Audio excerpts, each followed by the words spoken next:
in particular at the question of human rights law and what are the challenges, first of all, before we even look at the interplay between the two bodies of law, what are the challenges of human rights law, whether the human rights law substantively has within it the ability to regulate some of the situations that arise in armed conflict, and in particular concerns over extraterritorial applicability of human rights law, which does seem to slowly be resolving itself, but there are still questions of how far it expands and different views. So we're highlighting those.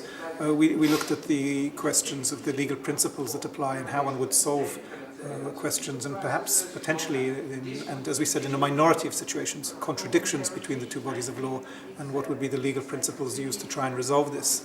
And we did try and look to the future here. And then, of course, we also looked at particular issues in relation to detention and use of force, and highlighting the problems that arise specifically in both of these areas, using some very concrete examples, but also showing how the two bodies of law can work together in these areas and achieve outcomes that are most probably consistent with the aim of the law in both cases.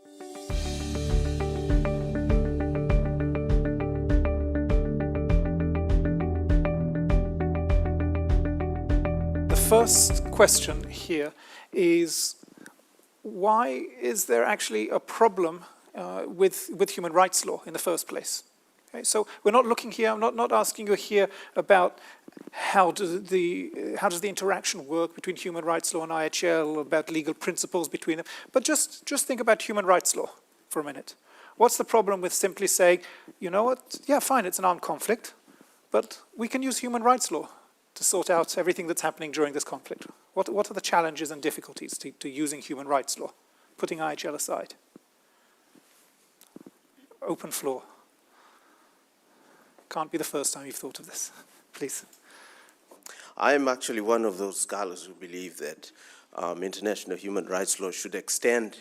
But I think part of the problems is that there are specific protections provided under IHL that may not be provided under international human rights law, and I think that's the problem. So that there are some protections maybe missing that we need IHL for. That's correct. The primary purpose of IHL is to try to balance those things between trying to minimize the suffering and the killing that happens in war, but at the same time recognizing that war is a reality and therefore permitting under the law to target and to kill and to take life, which is something at its core essence that human rights law does not do. Okay, so there's a question here of substantive compatibility with the needs of the state. What about, and this came up earlier, what about the geographical scope of human rights law? Is there a concern there or not? If we're saying let's use human rights law during armed conflict, does anyone think that there's a problem with that? Anyone on that specific issue? Sure. Okay. I think the major concern there, especially for extraterritorial application, is practicability. Whether the state would even have the ability to ensure human rights, in territories that either they're effectively in control of or where they have some kind of influence. I think that's a primary concern. Anything else on the territorial side of things? Sure. If we speak of international armed conflict, how much responsibility or responsibilities would a state carry on the territory of another state in terms of ensuring human rights? Would it acquire also obligations of the state on whose territory it's carrying on fighting, or will it bear on their own responsibilities? How big is the scope of correlation of responsibilities of both states, of their international responsibilities? So different agents of states would attribute different amount of rights they can ensure. Thank you.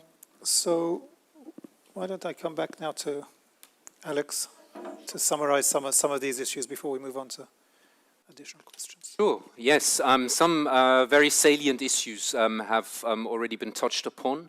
I heard the comment saying that IHL provides sometimes for specific protections that would not exist, or at least not in this manner, under human rights law.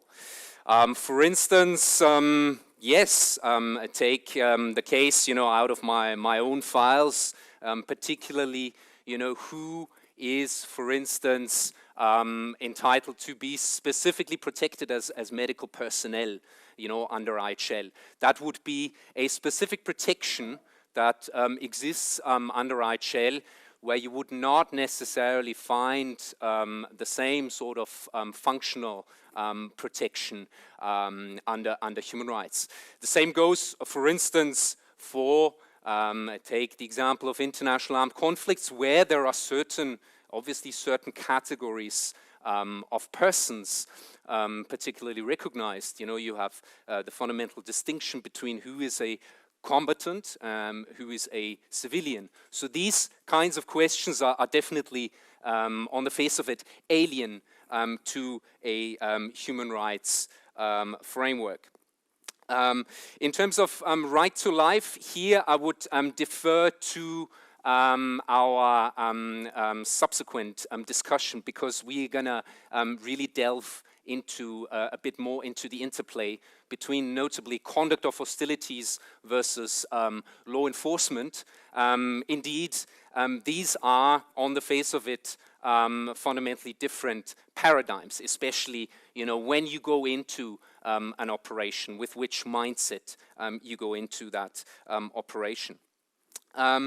Then finally, the point on extraterritorial applicability has been raised. This, of course, is an issue that has occupied human rights courts and tribunals over the last couple of years, with respect notably to military operations, both non-international armed conflicts but also international armed conflicts. And this, the precise boundaries really of that, the extent of extraterritorial applicability is really still a work in progress. What one can say quite bluntly, without going too much into details, indeed, where there is effective control over a certain territory, such as in situations of occupation, there will be a recognition, usually of human rights being applicable, and also as a second sort of limb, if you have control over persons, such as typically in situations of detention. But sort of the interplay even between those two has been quite controversial and subject to evolving jurisprudence within the context of the European Court of Human Rights and others. There was one point I was particularly missing now in the debate, but that is nonetheless vital. What happens, yes, in terms of states, there might be an issue there between IHL and human rights, clearly. But what about, especially in non-international armed conflicts, with regard to the other side, notably non-state armed groups? And the question whether non-state armed groups could have any human rights obligations. This is an issue that is also very controversial.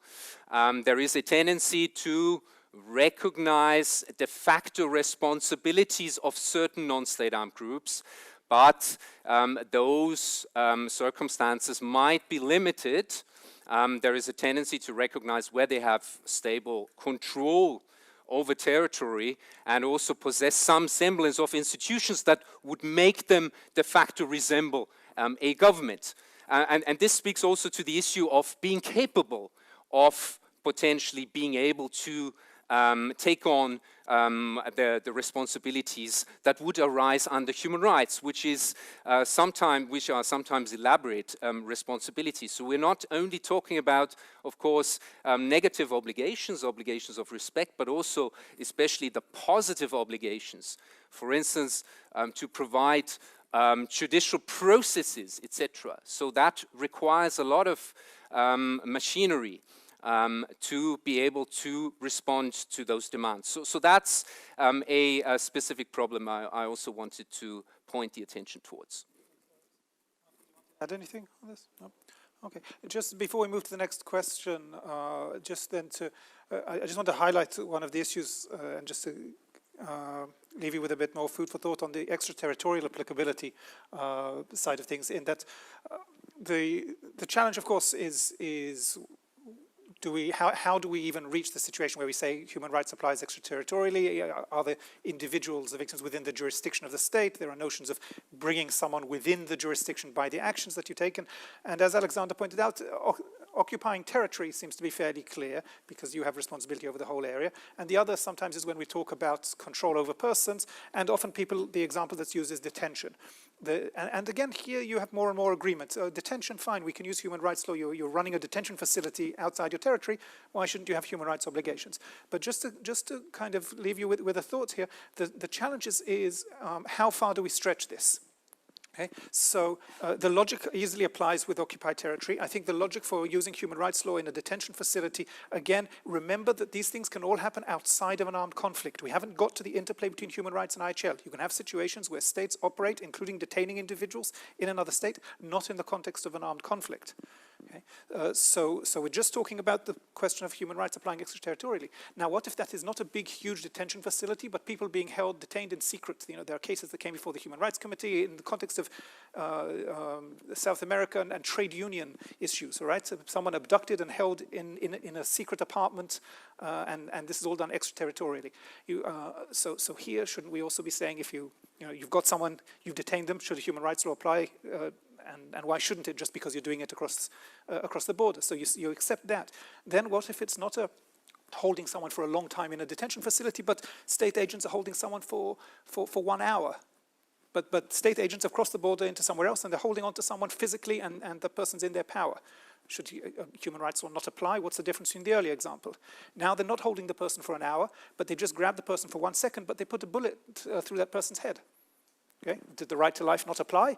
They had that person. They put a bullet through their head, and then let's say, now they fired the bullet, but they fired the bullet from 5 meters away. Should it make a difference that they held the person and put the bullet to their head, or that they did it? Isn't it still not a case of right to life? And then you sniper rifle 500 meters away, and then drone strike from on top. So you see where I'm going with this. So this is the challenge with extraterritorial applicability. I think logic would dictate going all the way. Because I don't see where you would stop, but this is where the debate occurs. That some people think, oh, you end up going too far, and this is where we have this debate. So that's just a little extra point there on extraterritorial applicability.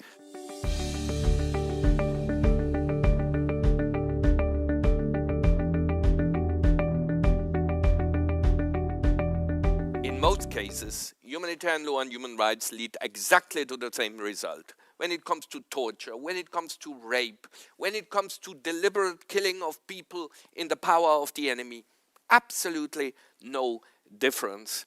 And simply one or the other branch provides more details on substance or provides additional implementation mechanisms. Now comes the question, what is a contradiction?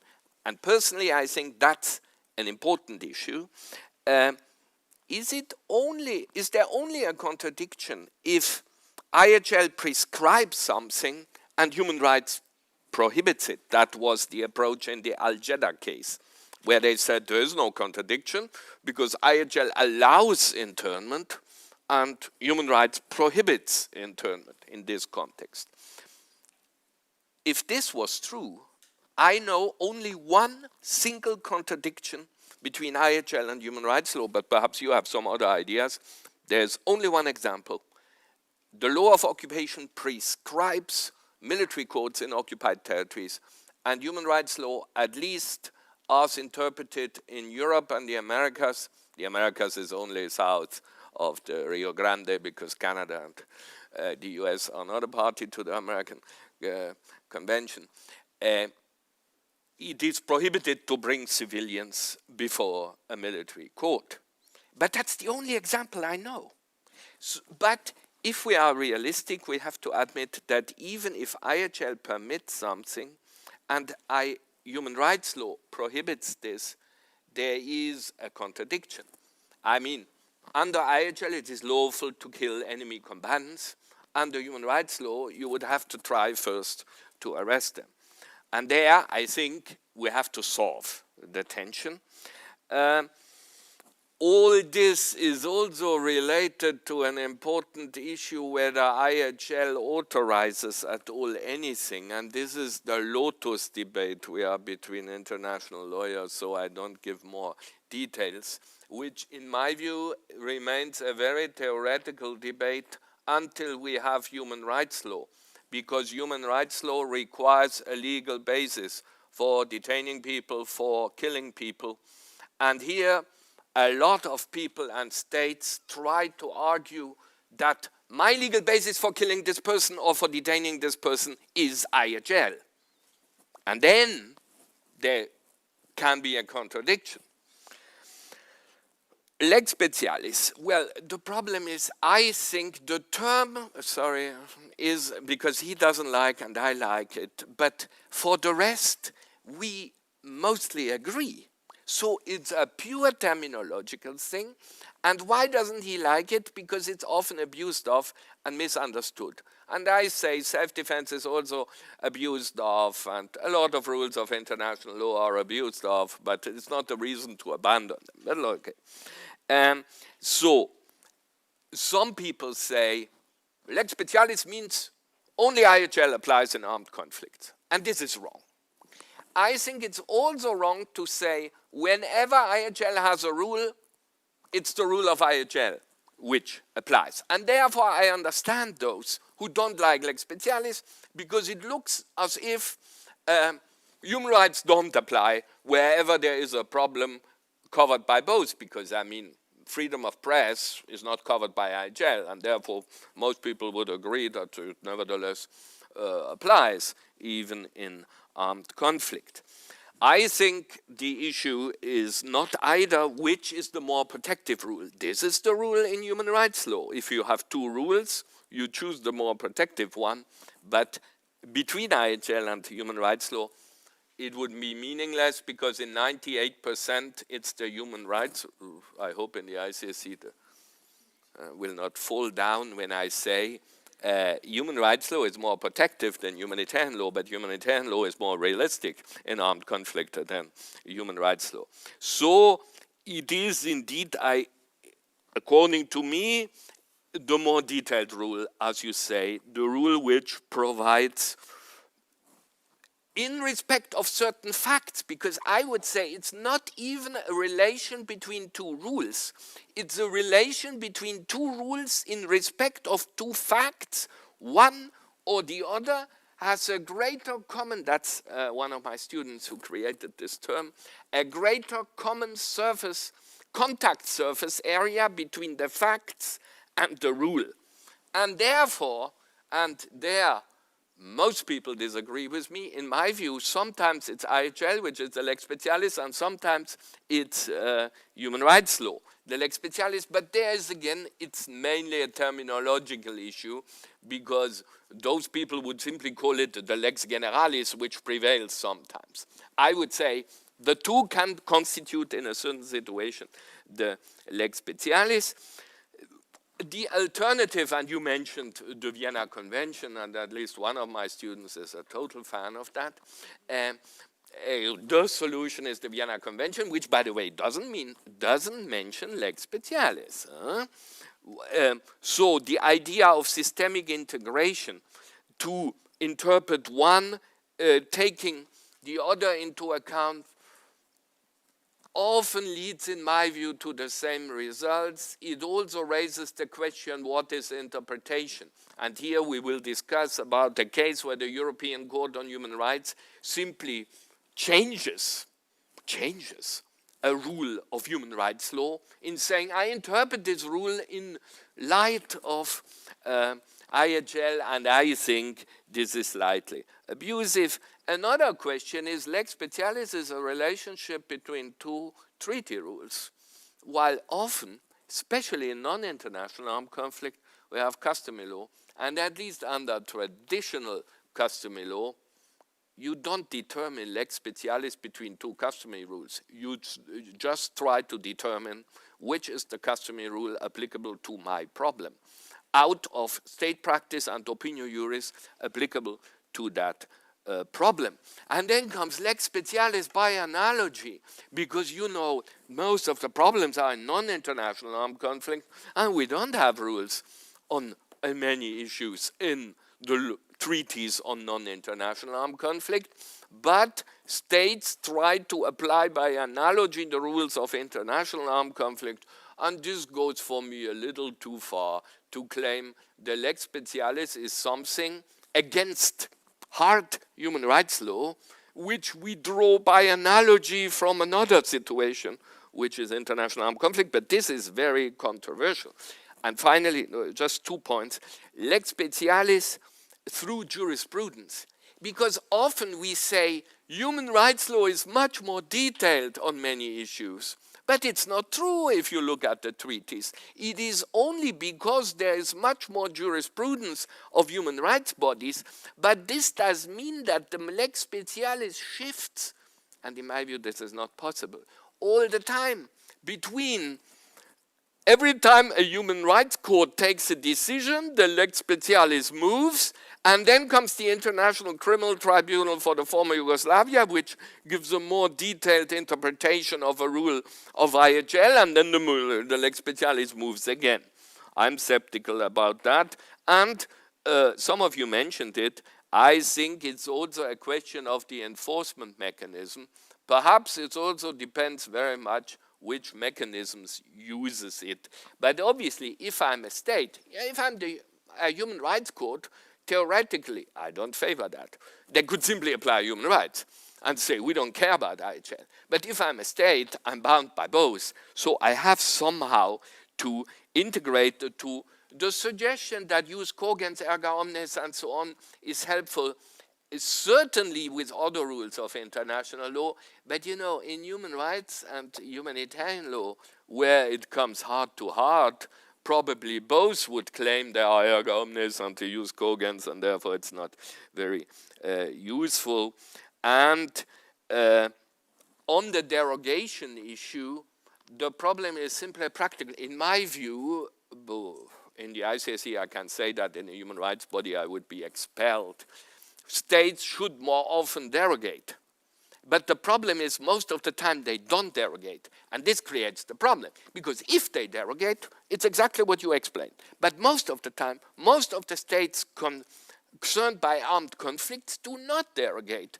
And therefore we cannot say, now derogations have to take into account other international obligations, because they didn't derogate. And the European Court on Human Rights in the Afghan case found a very strange and dangerous idea to say subsequent practice shows that you don't have to derogate. And I must say this is very dangerous, because subsequent practice shows a lot of things which could be a violation of the European Convention. Thank you. Thanks, Marco. I feel compelled, though, quickly to say something about Yes. lex specialis. Yes. Here is simply, my problem is this. First of all, this issue of it meaning all things to all people. I recall sitting at an expert meeting maybe 7 years ago or something, and we were discussing this precise issue, and there were 20 people around the table, and the question was asked, you know, what's the solution to the interplay? And you go around the table, and everyone said lex specialis, and then someone wanted to move on. You know, that's fine, we're okay. And then I said, hold on. And I just asked just a few people, what do you mean, lex specialis? And every single one of the people that said lex specialis meant something completely different, but completely different. You know, one was going to completely displace human rights law, the other meant that lex specialis is human rights law, and you know, and on and on and on. And to me, when something means all things to all people, it's not a helpful concept. And yes, there are lots of areas where and principles where we have debate, but I think it's served to obfuscate the debate here. That you know, it's too easily, it's the abracadabra. You know, we say it's Latin, it sounds smart, and then we think we've got the answer, and we don't try and deal with it. And so my concern is that. The other concern is that, and actually I think in many ways we agree on this, and some of the comments that were made, is that it gives us the impression that the answer is a top-down principle, that you have one sort of legal theory answer to all of the the problems that can arise between human rights and IHL, and you just you apply this principle from the top, and that's fine. And I think the answer is bottom up. It's case by case. And context by context, and the interplay between human rights and IHL will operate differently in every different scenario. And for that, I would just say watch this space, because within a year we're going to be publishing a project that I'm involved in Chatham House in England. We're putting together a human rights manual for the military. Now it's it's meant mainly for the UK military in the context of ECHR, but obviously it'll be wider than that, and it's and it goes chapter by chapter. It says, in detention, this is how human rights and IHL operate together. When you're manning a checkpoint, this is how human rights and IHL operate together. In use of force, this is how, and I think that's the only way we're ever going to be able to solve this, is if we stop trying to think that there are legal answers, but we just say, in this context, that's what you do. In this context, that's what you do, and we just come up with that. But again, I don't think we're actually that far from each other in terms of how we solve it. For you, regarding the issue of the competence of the military court, what might be your answer? And I agree. This is probably, and I agree with Marco. I've said this as well. This is the one where we have a clear contradiction. I think some of that will end up being solved possibly in two ways. Either state practice over time will coalesce around one of these rules, and it may well be human rights law. With time will prevail. We'll just see that more and more states are accepting that you don't bring civilians before military courts, even if the Fourth Geneva Convention allows it, and that might simply be Prescribes it. Yeah, and that might simply be that we just see practice changing, and that becomes and I think that's probably the likely way out of this. But I would disagree, because the problem is the overall systemic purposes of international law have to be taken into account, and an occupying power may only have a military presence and may not constitute civilian courts. Otherwise, it would be an annexation.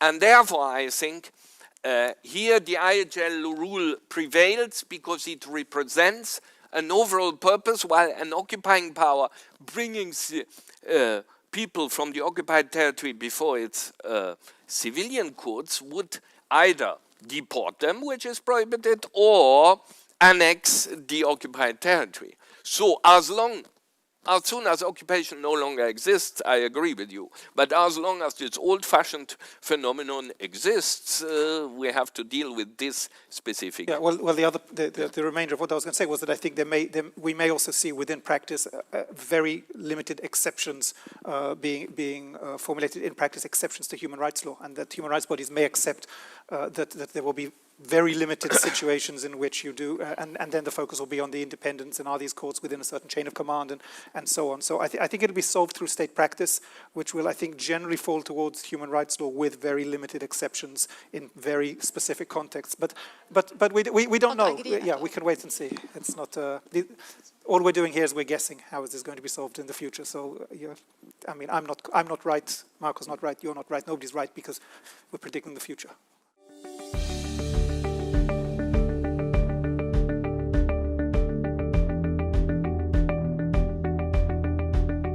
To kick off this particular issue in a practical manner, and to set you in a scenario. Unfortunately, it should have there would have been on this slide a little case study, but some technical things went wrong. So I'm just gonna give you a set of facts. And just before I do that, a bit of background. The ICRC has actually led an expert process on the interplay with regards to the use of force against persons as regards the paradigms of conduct of hostilities governed by IHL and law enforcement. So mainly deriving from human rights. And because we realized, especially in situations of non-international armed conflicts, you might face certain situations where it is not so easy really to decide which of these paradigms should apply to a set of facts. And this can be because this there are mixed situations, That's one example, and one case, a short case I wanted to give you is, imagine you're in the context of a non-international armed conflict, and you have a demonstration that occurs against the government's, say, repression of the insurgency. In the course of that demonstration, hundreds of people gather in the main street of the capital, where also governmental armed forces are engaged, and are engaged also generally in hostilities against fighters. In the course of trying to manage this demonstration, the demonstration turns violent. So the demonstrators start throwing rocks, but there are fighters actually that take advantage of the situation and mix in between the violent demonstrators. So my question to you is, in this kind of set of facts, what paradigm under the use of force would you apply? Would it be conduct of hostilities? Would it be law enforcement? Would it be both? The IHL one, because there are combatants and they're using force. If we reach a certain threshold, let's say, and IHL rules would allow to distinguish between the demonstrators who are civilians or non-combatants, and then the combatants. So that would give us what we need for proportionality and assessment of the action and their legality. Although remember from the previous session, then we're talking about IHL proportionality, where we're only concerned with collateral damage and some collateral damage, and it means that some harm to civilians who are not involved is legitimate, yes, exactly. As opposed to human rights proportionality, which would take into account even the effect on the fighters. Exactly. So we need to remember when we're saying, if you're saying the IHL one, then we're using IHL proportionality, which clearly allows for collateral damage amongst the uninvolved. And it would still absolutely. Yeah, but less at a low. Absolutely, and it would still not make the civilians a legitimate target in any way. Perhaps using human rights law there instead of IHL, because you said under these limited facts that you've given us that we're trying to make recommendations on ROE. Most typical ROE will require, before taking force against a combatant, to positively identify them as a combatant. In the facts that you've described, it's a commingled crowd, and therefore the presumption must be that they are all civilians unless you can do the positive identification to use military force. So I would begin with the assessment, these are all civilians, that may require a later status determination to apply different rules, but as far as the initial use of force in a commingled crowd, under the circumstances you described, I think I would be recommending human rights. The way I understood there was NIAC. I would agree and maybe build upon Etienne that it's law enforcement paradigm for me, but at the same time, if we're talking about continuous combat function, is the question how you're going to approach from the state perspective if you are suggesting to the state officials how they have to behave. I would agree human rights law because continued combat function will be very dangerous in that context, but then there is another question which comes to what you have mentioned. Now, in that context, the armed forces will be allowed to use, for example, the weapons which under IHL is prohibited. And the state will think, wait a minute, then I'm going to have a problem from the IHL. But in overall, if I was arguing and suggesting for the state how to behave in the demonstration, I would say law enforcement paradigm because of proportionality criteria in IHL with the civilians present on the ground. That's a really interesting point. I'm assuming Alexander will pick up on the weapons because it may be that law enforcement actually allows better weapons than IHL in this. So, Alex, you want to? No, very, very interesting. I could see that a majority of the room were leaning towards applying a law enforcement model. So, of course, then the first question that has to be asked, yes, but there are obviously fighters within the crowd. Does the law enforcement model really allow us to respond effectively even to the fighters within the crowd? And the answer would be yes. So if they, of course, represent an immediate threat to life, yes, the use of force can be directed against them. Just to also pick up on, perhaps taking it backwards, from that last point, because it was a particularly interesting point in terms of the weapons.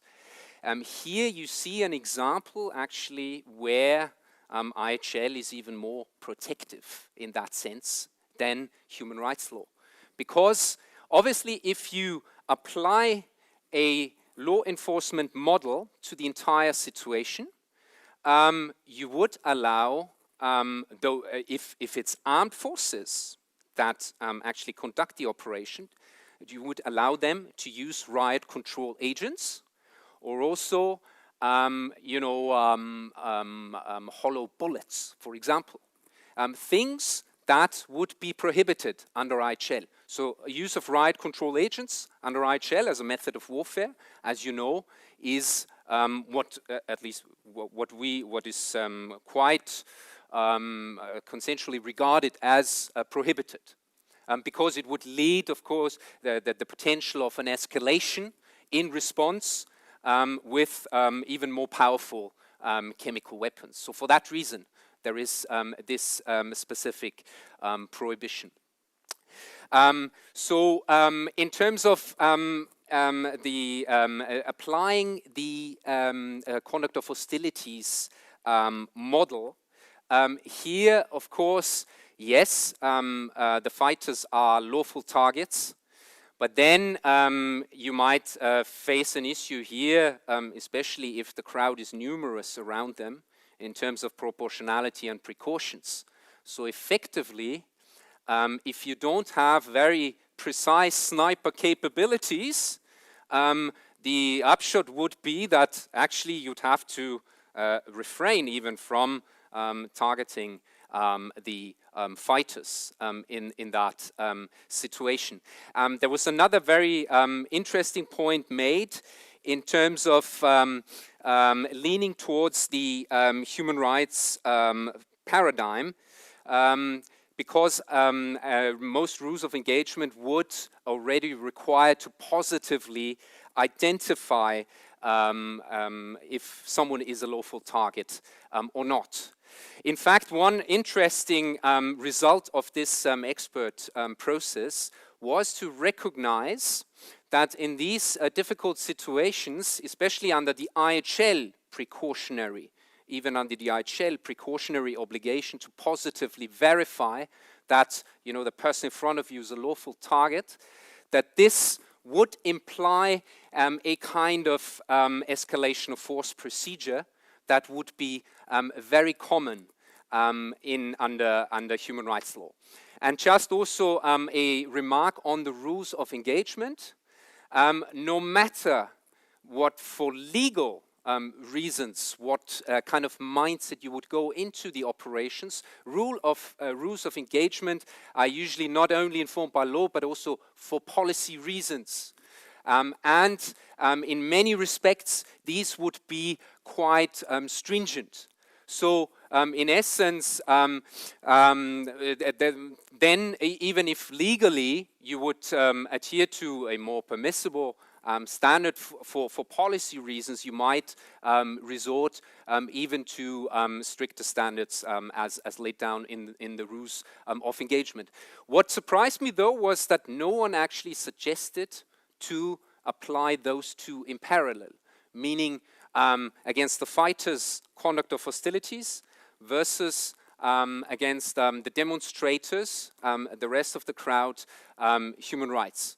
In fact, this was the result of the debates in this context, because it was simply said that legally, of course, it is the solution that would make most sense, to recognize that there are actually two different situations, although these two different situations happen to be very close to each other. However, still, of course, as a practical matter, very difficult to implement. That's why, you know, at least in the ICSC conclusions, you might have a fundamental difficulty, of course, if you go for IHL against the fighters, precisely to distinguish who is who.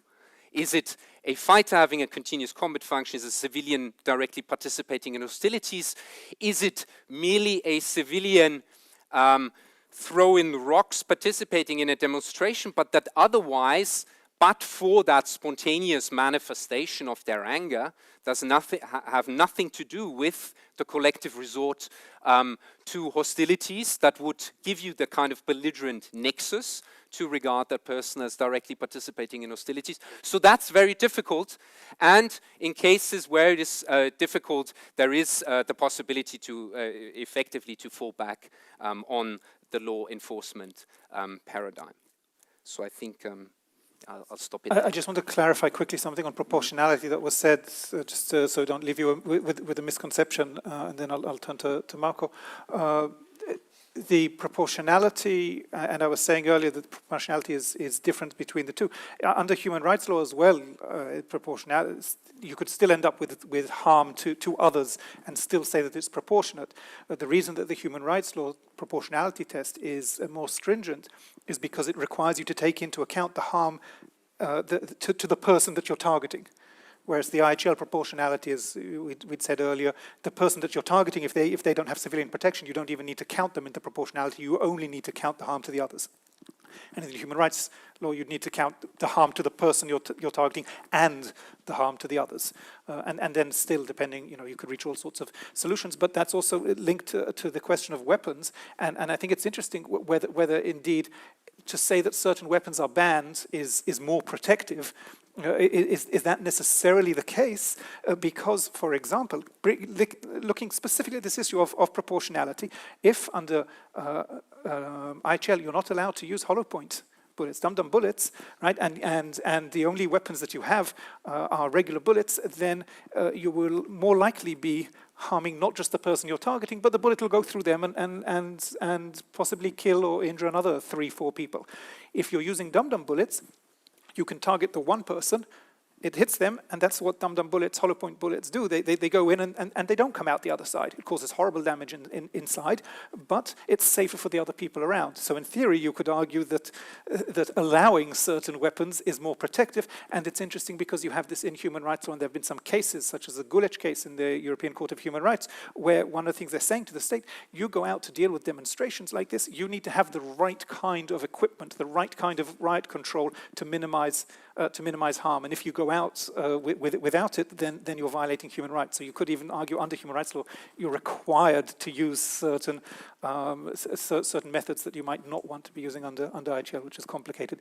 I'll turn over to Marco if you want to comment on this, and then straight away move into detention. It's just one sentence. When I am asked what is the greatest difference between human rights law and IHL, it's the distinction between civilians and combatants doesn't exist in human rights law. And that's, in my view, for the use of force, the big issue, that everyone is simply a human being, and therefore you have to individualize the use of force, while in IHL, according to its letter in international armed conflict, and now increasingly for all kind of constructions in non-international armed conflicts, you create categories of people, which in the reality of fighting in a battle is probably inevitable, because you cannot individualize as much as the police can in a law enforcement situation.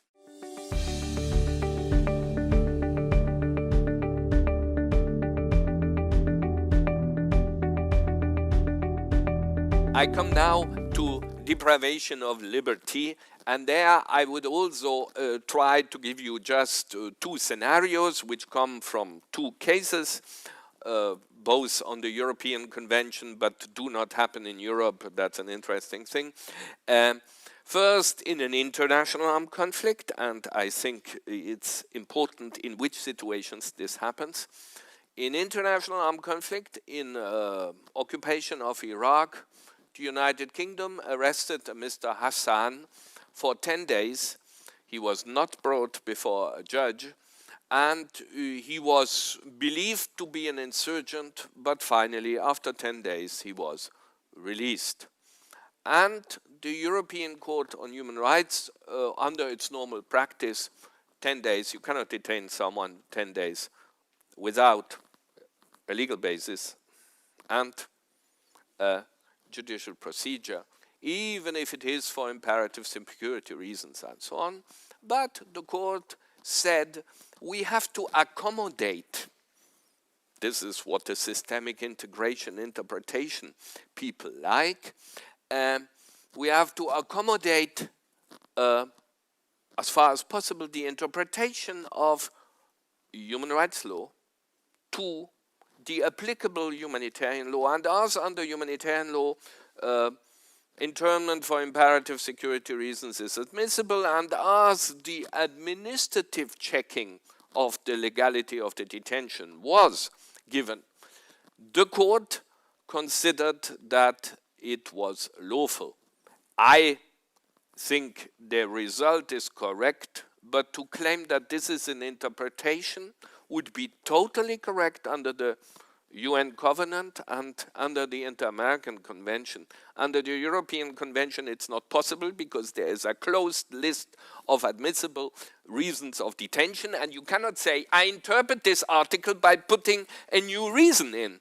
And therefore, this is why, I think we have to work with the lex specialis thing. You cannot simply say it's interpreting the European Convention, because interpret is not adding something which is not in the text, but using the text. But for the UN Covenant and for the Inter-American Convention, this could certainly work. So the court said this is lawful, and humanitarian law provides the legal basis which is necessary under human rights law. The second case is the Sardar Mohammed case, which happened in a non-international armed conflict in Afghanistan. And Sardar Mohammed was also seen as an insurgent and detained by the British with all kind of checks, but no judicial control, and the United Kingdom had no legal basis in UK law or in Afghan law, because under Afghan law, United Kingdom cannot detain people in Afghanistan. And two instances of UK courts, now it has been decided by the appeal court, it will come before the Supreme Court, decided that this is a violation of the European Convention, because the law of non-international armed conflict doesn't give a legal basis, and habeas corpus prevails because there is no procedure under the law of non-international armed conflict. So the questions are now on deprivation of liberty, detention. What are the differences in which situations concerning legal basis, admissible reasons, necessary procedures to check legality of what kind of persons in international armed conflict, in non-international armed conflict, and how to reconcile these two. On the Mohammed case, my understanding of the Mohammed case was that the court found that there was no legal basis because there wasn't a specific authorization to detain in Common Article 3 or the additional protocol, which I found problematic just because, I mean, certainly there's state practice. You know, I mean, the reason why it refers to detention procedures and you know, other incidents of detention in the additional protocol is because I think it assumes that states will detain, and the alternative seems far scarier. If detention is not a possibility, you know, it begs the question of what is possible? Is it only lethal action, or does it assume that only law enforcement action would be possible when you capture someone rather than kill them? Can I ask why you say it's not a possibility? If I mean, if the court was saying it is a possibility, you just need to legislate for it. Right, but I think that probably the state took the position that, well, by acceding to this treaty, the assumption behind the treaty was that detention was authorized because states had been doing it. It provided for detention procedures, so states were authorized to do it without a specific positive provision for it. Well, I'm sure Mark is going to have a lot to say about that in a couple of minutes. Can I ask you, when you're thinking about all of these issues, to consider also armed groups, particularly if we're talking about non-international armed conflict and these questions, and what are the implications of what you're saying for non-international armed conflicts in that context? Any more comments on the legal basis or the reasons for detention?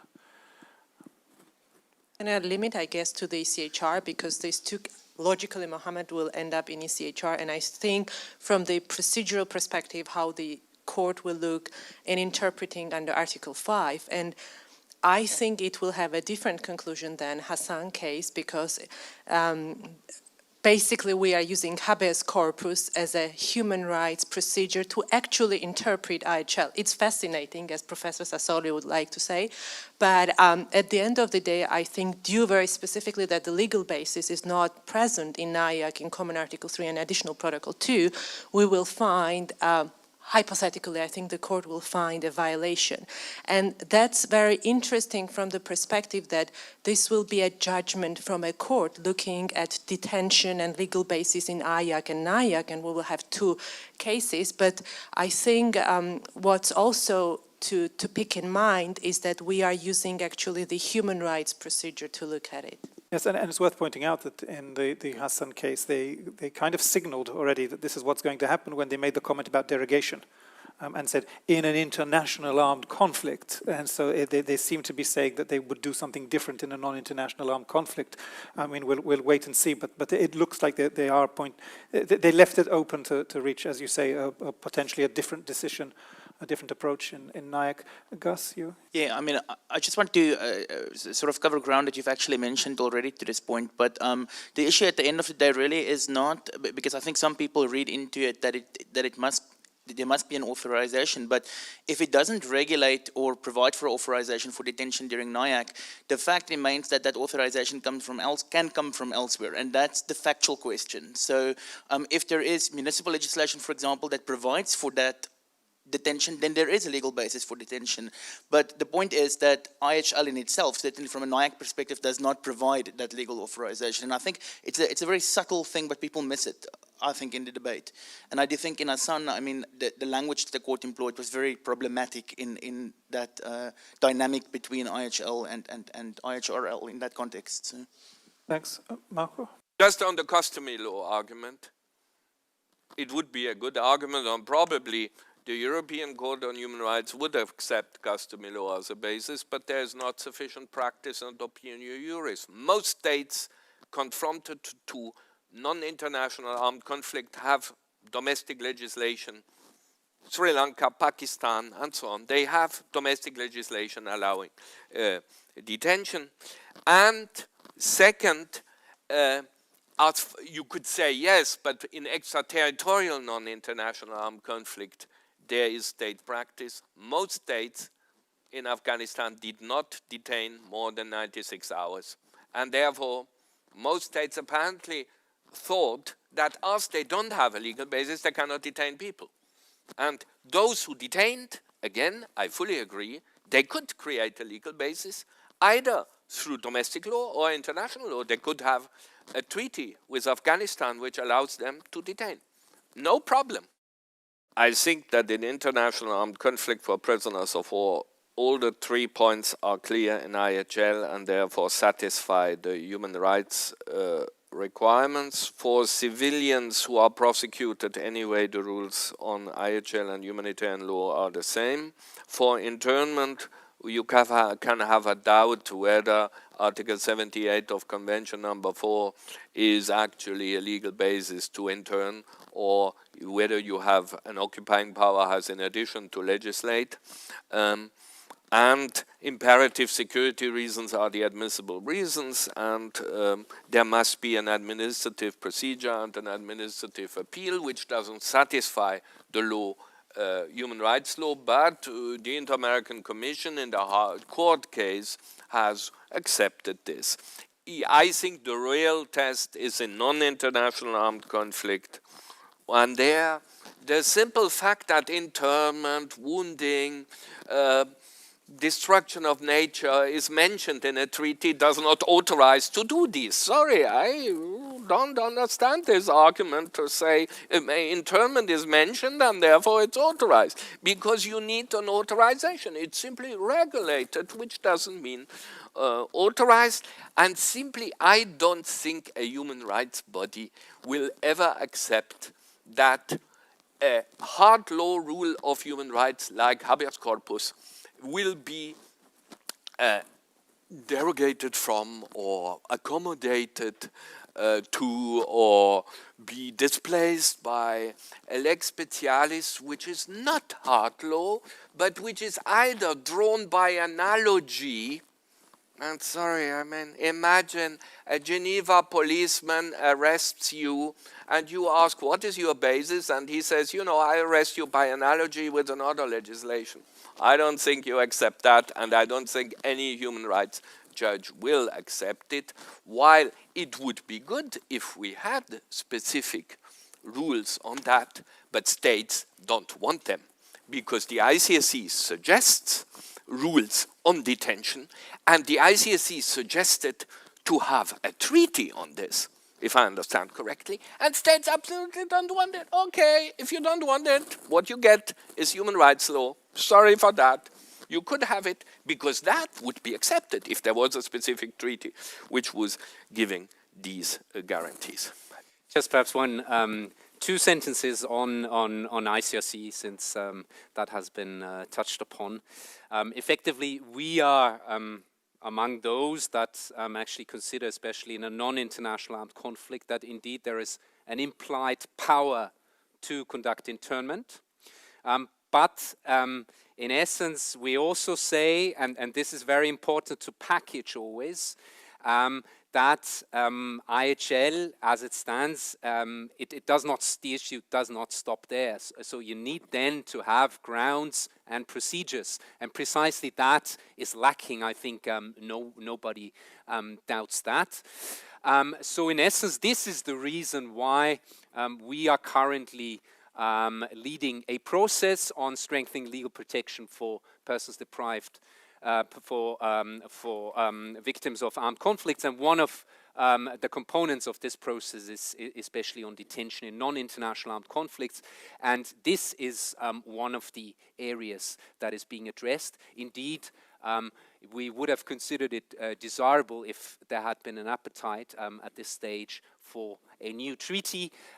Politically, that does not seem to be the case. So what we are proposing, and this is the next international conference of the Red Cross and Red Crescent next December, will be a decisive stepping stone in this regard, whether the ICRC will be given a mandate to lead a further process that will eventually might lead to an outcome document or documents of a non-legally binding nature, but nonetheless of a normative character. So I just wanted to flag that. And in relation to international armed conflicts, here we are of the view that there is no need for further domestic legislation. So IHL on international armed conflicts is already sufficiently precise in terms of grounds and procedures for POWs and civilian internees. So I just wanted to complement.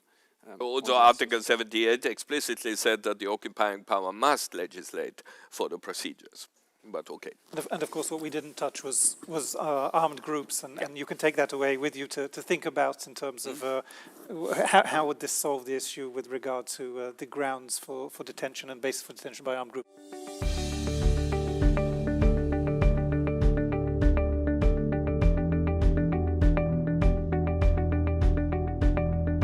The International Court of Justice dealt with extraterritorial, accepts extraterritorial application of human rights law in the Wall case, Uganda case.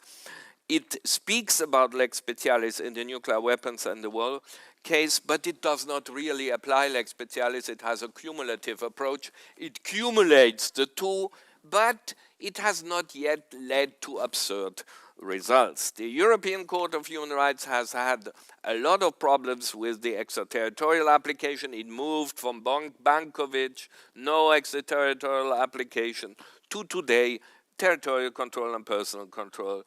As for IHL, traditionally in the cases concerning Turkey and Chechnya, it's simply ignored IHL, but used, at least in English, not in French, they didn't understand the translator, they copy-pasted wording from Protocol Additional 1 on precautionary measures.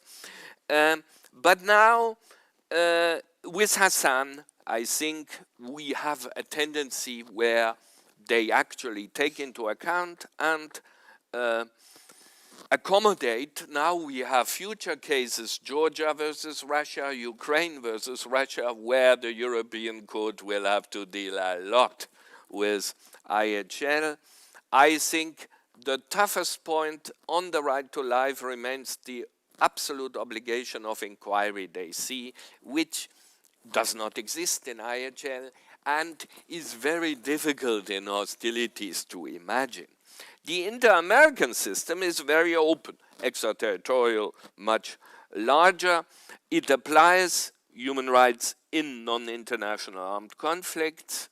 The Commission was going further. The court was slowing down in the Las Palmeras, Bamaca, Velázquez case. It uses the term lex specialis. It uses IHL to interpret and reinforce human rights law, in particular on disappearances, on destructions, on pillage, on rights of women and children. A very interesting thing is now on reparation, and a lot of people don't know that the Inter-American Court has decided, following some massacres, that states have to make dissemination of humanitarian law and of human rights law, and they have to adopt national legislation of implementation of both humanitarian law and human rights law as a reparation, and all public officials must know the Inter-American Convention as interpreted by the court, and the court introduces humanitarian law. This is an interesting aspect of prevention. And finally, the African Commission and Court. The convention applies the African Convention on Human and People's Rights applies in non-international armed conflicts. The only case where it dealt really with IHL was in Democratic Republic of Congo versus Burundi, Rwanda, and Uganda.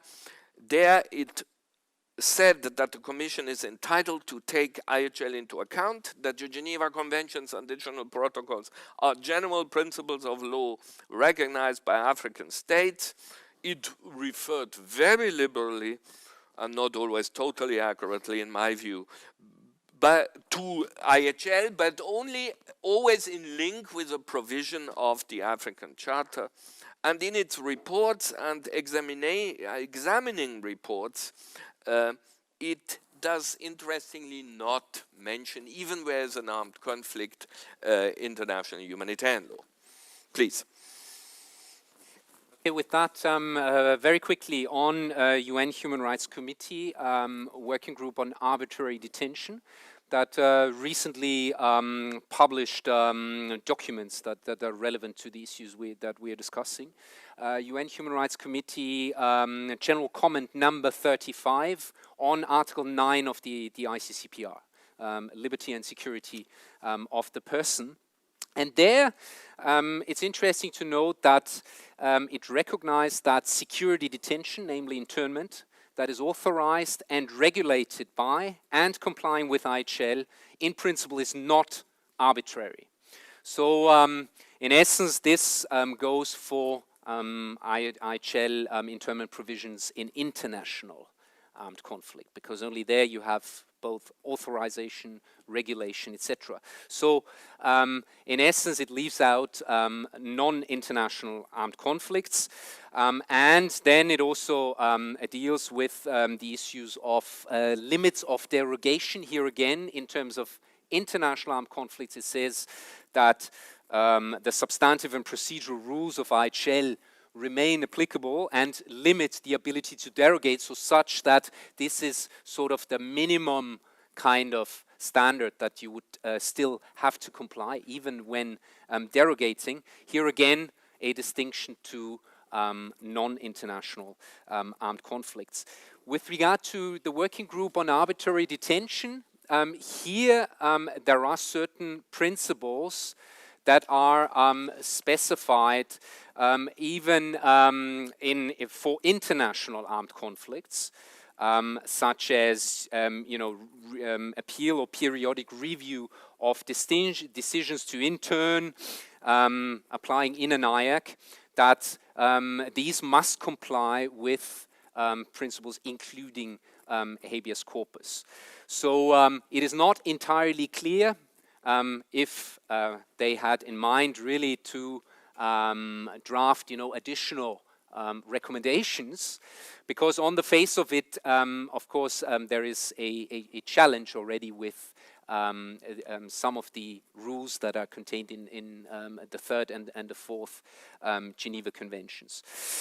In non-international armed conflict, so in essence, administrative detention or internment only possible if there is a public emergency and the extent and complying with the requirements in terms of derogations. So there is a need to derogate if in non-international armed conflicts if you want to resort to this possibility.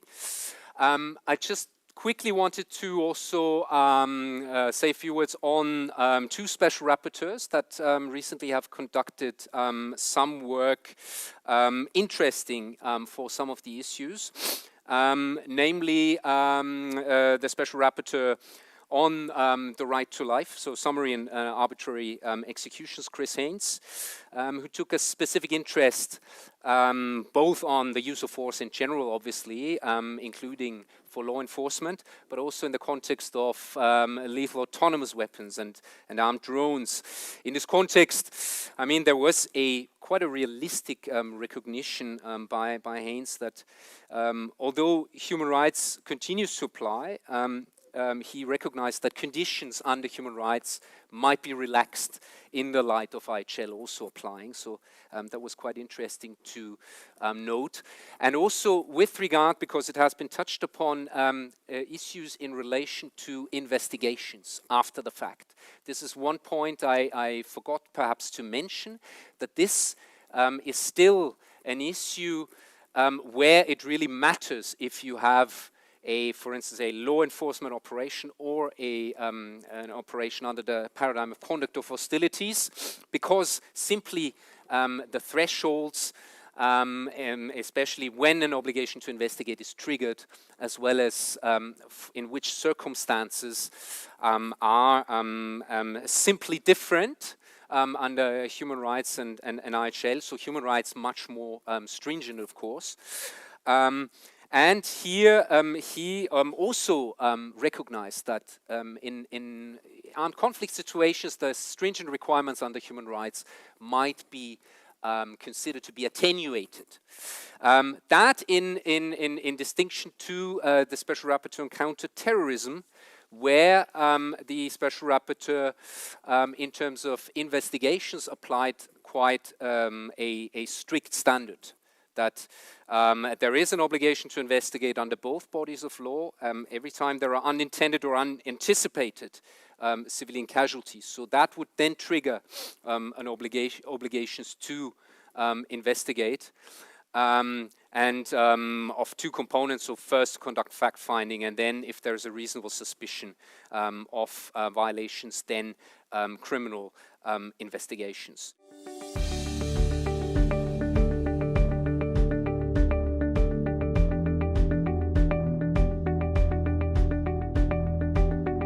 So a lot of these challenges are being played out right now in cases before international bodies, and they relate also to particular issues within human rights law itself, such as extraterritorial applicability, that I think are moving slowly towards some kind of common understanding that not everyone would necessarily agree with, but I think a more comprehensive understanding of how and when human rights law applies extraterritorially, and that is going to help us very much in the future. But also with regard to the interplay between the two of them, we're seeing cases come up now, for example, in the European Court of Human Rights, recently the Hassan case and soon the Russia-Georgia case, which again might start pointing in certain directions of the interplay between the two and how international bodies are going to do this. My guess, but my guess perhaps is informed or perhaps in certain ways, this is my hope rather than my guess, but let's assume that they're the same, is that we are starting to, I hope, move away from assuming that we have clear legal principles that can be applied top-down and that there's sort of some magical solution to the interplay between human rights and IHL. And with more and more cases and more practice, we're going to see how we try and solve this by looking in particular situations, particular contexts, so that the solution isn't one solution for all situations, but rather the interplay between human rights and IHL will work in a certain way in detention. It'll work in another way in occupation, and it'll work in another way with regard to use of force in a demonstration, and so on. So we're going to have to solve this in a case-by-case scenario, but we're working towards that. And I think once we have that and we have more established practice, hopefully this question will become less of a troubling one in the future. Where really there is also and will remain a key difference, even if here I'm a bit paraphrasing from other scenarios that have been examined over this expert process, even if during an operation through interpretation and others, the two paradigms might come to similar results. Where there is still a fundamental difference is already in terms of planning, in terms of the kind of equipment and training those conducting each type of operations would have. And therefore it will become more and more important that armed forces, for instance, are trained also in law enforcement ways of dealing with a situation, and also police forces might be confronted with situations that might fall under the conduct of hostilities paradigm. So in essence, you know, on an international level, international law does not take a position who should conduct which operations, and in the reality of today's situation, this issue becomes ever more important to be able to switch between different paradigms, which is not always easy in the heat of the moment. Another fundamental difference is, and this was also addressed today, is after the fact in terms of obligations to investigate deaths that might occur as a result of such operations. So here human rights and IHL still seem to be different, and with regard to human rights, for instance, it is common that the standards are much more stringent than under human rights. But this question of investigating cases of suspicious death or as a result of operations, this is something that where there would need, you know, even more examination in terms of the interplay between those two regimes and how they might converge, or how in armed conflict situations, if one would apply, for instance, a human rights law, how that would deal with some of the practicalities and the realities arising from armed conflict situations.